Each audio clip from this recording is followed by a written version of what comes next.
Қанша биікке көтерілсең де халықтан төмен екеніңді ұмытқан емессің. Мухаммед Ахметұлы Қонаев 1912 жылы 12 қаңтарда қазіргі Алматы қаласында өмірге келген.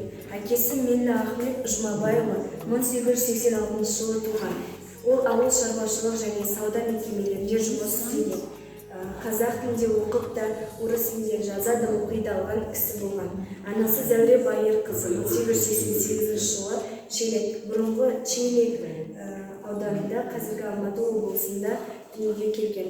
Ол үй шаруасында және бала тәрбиесімен айналысқан. 1930 жылы Дінмұхамед Қонаев Алматыдағы нөмір 14 мектепті бітіргеннен кейін Дінмұхамед Қонаевтың еңбек жолдары 1936 жылы кезінде ойдақтай бітіріп, Қалкет инженері мамандығын алған Дінмұхамед Қонаев 1917-1930 жылдары Балқаш мыс қорыту комбинатының Қоңырат руднигіне жұмысқа орналасты. Онда бұрғылау станогының машинисі, цех бастығы, рудниктің бас инженері және оның директоры болды.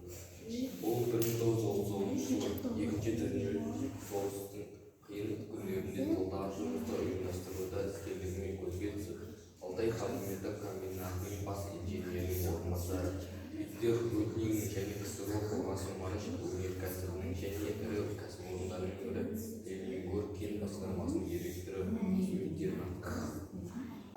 3 мәрте социалистік еңбек ері, 8 Ленин ордені, Қызыл ту ордені және де медальдармен марапатталған.